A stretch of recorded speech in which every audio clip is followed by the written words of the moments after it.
नाक में गुस्सा रखा है, नाक में जरा सा छू गया तो पीट देगा, वो गाली दे देगा। लड़ाई लड़ते हैं या मन से उसका अनिष्ट सोचने लगते हैं तो उसकी हानि होगी कि नहीं ये तो पता नहीं, पर अपनी हानि तुरंत होनी शुरू हो जाती है जब हम क्रोध करते हैं। हृदय जलने लगता है, विचार गंदे होने लगते हैं, भावना हमारी हमको जलाने लगती है। हमें क्रोध कब आता है? जब हमारे प्रतिकूल कोई बात होती है। पॉजिटिव अनुकूल में कभी क्रोध आया है क्या? आप देखो, आ ही नहीं सकता। तो इसको मिटाना ही हमारे लिए कर्तव्य है, और ये पवित्र बुद्धि विवेक के द्वारा मिटाया जा सकता, दूसरी कोई दवा नहीं। विवेक धारण तभी होगा जब बुद्धि पवित्र हो। बुद्धि पवित्र तभी होगी जब आहार पवित्र हो, संग पवित्र हो, आचरण पवित्र हो, विचार तभी हमारे पवित्र होंगे ना। तो थोड़ा ब्रह्मचर्य पर ध्यान दो, आहार शुद्ध रखो, गंदे लोगों का संग न करो और नाम जप करो। आपकी बुद्धि में विवेक आने लगेगा, क्षमता आने लगेगी उसको काटने की। काट दिया तो बात बन जाएगी, अब नहीं काटा तो फिर उसको काट दोगे। लड़ाई झगड़ा गाली गुप्ता ये सब। क्रोध तो तब आए जब हम अच्छे हों और सब लोग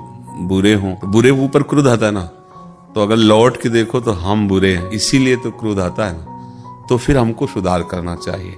बुरा जो देखन में चला, बुरा न मिलिया कोई, जो दिल खोजूं आपनो तो हमसे बुरा ना हो। आप देखो ईमानदारी से, बचपन से जब से याद है तब से अब तक, क्या आपने सब काम सही ही किया है क्या विचार करके? तो फिर हम दूसरे पर क्यों क्रोध करें? जैसे मान लो बच्चा है, परिवार का जन है या कोई पड़ोस का जन है, जो हमने गलतियां की, अगर उससे वो गलती हो रही तो जैसे हमने अपनी गलतियों को क्षमा करके कभी अपने को दंड नहीं दिया, ऐसे उनको भी क्षमा कर दें। अगर हमें बच्चों से क्रोध दिखाना पड़े तो दिखावटी करें, नाटक वाला, कि इनका सुधार हो जाए।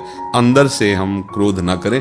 अंदर से क्रोध करने पर फिर हमारा हृदय मलिन हो जाएगा, फिर हमारे अंदर द्वेष वृत्ति आ जाएगी। और भजन की तो बात जाने दो, फिर अगर हम संभाल ना पाए तो हिंसा आदि दोष हो जाते हैं। ना हम नहीं चाहते, पर क्रोध आ गया, हमने ऐसा थप्पड़ मारा कि नाक में लगा मर गया, ऐसे हमने झेल दिया, दीवार में लगा मर गया। हिंसा आदि दोष भयानक पैदा हो जाते हैं क्रोध से, और पूज्य जनों का अपमान भी हो जाता है, अपराध भी बन जाता है। क्रोध से कभी किसी को लाभ आज तक मिला नहीं है।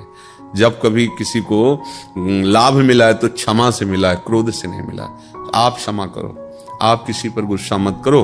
तो बोले अगर हम क्षमा करते रहेंगे तो बढ़ जाएगा और हमें सताएगा। नहीं, वो स्वतंत्र नहीं है, ईश्वर है ना, वो शासक है, वो सब पर शासन करता है। वो अपने आप ऐसी लाइन में पहुंच जाएगा, ठीक हो जाएगा। दोनों में से किसी एक में होंगे तो आप क्रोध पर विजय प्राप्त कर लेंगे। यदि ये स्मृति में आपके है कि नाम चल रहा है, रूप चल रहा है, ये छूटे ना तो आप क्रोध को सह जाएंगे। और यदि स्मृति चल रही कि सामने वाला जो हमें क्रोध दिलाने की चेष्टा कर रहा है मेरा प्रीतम ही है, तो आप क्रोध पर विजय प्राप्त। और क्रोध का प्रभाव है कि वो स्मृति को नष्ट करता है। अगर ये दोनों प्रकार की स्मृति में चूक हो गई तो फिर बुद्धि हमारी पतित हो जाएगी और हमसे ऐसे आचरण, ऐसी वाणी, ऐसा संकल्प बनने लगेगा जो हमारे साधन भाव को लुप्त कर देगा। क्रोध की कोई स्वयं की सत्ता नहीं है, वो कामना से पैदा होता है। अब हमको देखना है कि हमारा कर्तव्य उसके प्रति क्या है। कब क्रोध आया? जब हम अपने कर्तव्य को भूलकर आपके कर्तव्य हमारे लिए कैसे होने चाहिए, वही क्रोध आता है। आप इसकी जांच कर लीजिए, पति पुत्र परिवार के प्रति हमारा क्या कर्तव्य है। जब आप सोचोगे तो क्रोध नहीं आएगा। उनसे हम चाहते हैं, कामना करते हैं, और वो जब वो नहीं करते तब हमें गुस्सा आता है। और अगर हम नाम जप करें तो ये बात खत्म हो जाएगी, हमारी बुद्धि शीतल होने लगेगी। क्रोध आता है तो कड़ुआ बोलने का मन होता है, किसी के लिए गाली बोलना, कड़ुआ बोलने का मन होता है, और हिंसात्मक वृत्ति जागृत होती है। भगवत स्मृति का लोप होने लगता है। क्रोध तभी हावी होगा जब हम भगवत विस्मरण कर देंगे।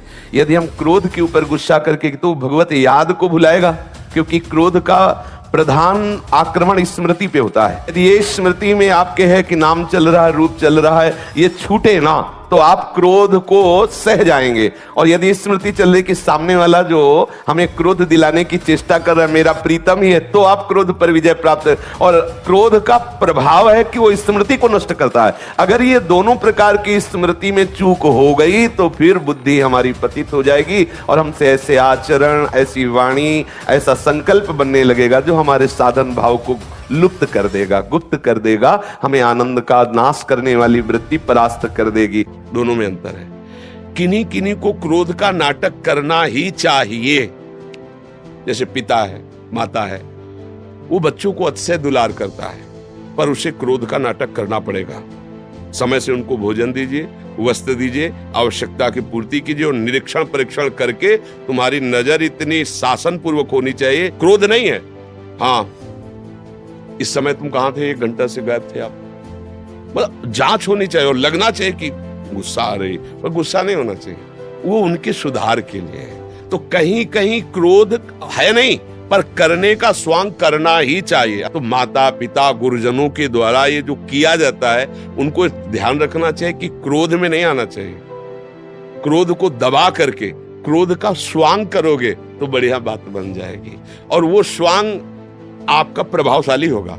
और जब आप क्रोध में होंगे तो इसका प्रभाव होगा कि उसके अंदर आपके जो क्रोध वृत्ति है वो जाएगी, वो आपका विरोधी भाव पैदा हो जाएगा, चाहे आपका बेटा ही क्यों ना हो। एक दिन वो आपके विरोध में खड़ा हो जाएगा कि अब हम भी वयस्क हो चुके हैं, आप अपना जीवन देखिए, हम अपना जीवन देखेंगे। और जब आप स्वांग करोगे तो नम्र हो जाएगा, क्योंकि आप क्रोधित नहीं हो वास्तविक। वो एक दिन विचार करेगा कि अगर पिताजी ने डांटा ना होता तो मैं गलत संग में फंस जाता। जब गुस्सा आ जाए मौन हो जाए, क्योंकि गुस्सा का पहला काम है गलत बोलना, दुरुक्ति, गाली देना, कटुवचन बोलना, बस वो बढ़ता चला जाएगा। उसको चुप कर दो, मौन कर दो, राधा राधा राधा राधा, क्षमा के द्वारा क्रोध पर शासन करे, क्रोध को सह जाए। और जब अपने को गुस्सा लगे ना तो अपने ठाकुर से लड़ना चाहिए। बाहर बाहर बाहर लड़ने से होगा क्या, अंदर क्लेश होगा, शांति होगी। ठाकुर से लड़ोगे ना बात बन जाए, जीत जाओगे। इनको ठीक करना है, हमें कम ठीक होना, इनको ज्यादा ठीक होना है। इसलिए इन्हीं से, हाँ कभी कभी ऐसा होता है, कभी कभी होता है कि अपने भक्त के रोषपूर्ण मुखारविंद को देखने के लिए ये भी लीला करते हैं, उसे छेड़ देते हैं। और जब वो गुस्सा होता है तब इनको सुख मिलता है कि ये मेरे जैसे छोटा बच्चा है ना, नाराज होके एकदम माँ की गोद में दौड़ता है, माँ के केस पकड़ता है, माँ से, तो माँ को एक वो केवल माँ ही जानती है, दूसरा नहीं। दूसरे के लिए कितना उद्दंड है अपनी माँ से, लेकिन माँ से पूछो उसको एक दुलार लगता है। ऐसे मेरे प्यारे भी हैं, कभी कभी ऐसी छेड़खानी करते। 2 प्रकार से विनय होती है, एक दैन्य होकर और एक होती है अपनेपन से विनय। आपको ऐसा करना ही होगा, आपके होते हुए मेरी ये दुर्दशा में नहीं, क्या ये शरणागति तुम्हारी है? तुम्हारे होते हुए ये काम क्रोधादि मुझे ले जाए, मुझे परास्त कर दें। स्वामी कैसी शरणागति, कैसा आपका बल, ये हम लड़ें, इनसे लड़ेंगे।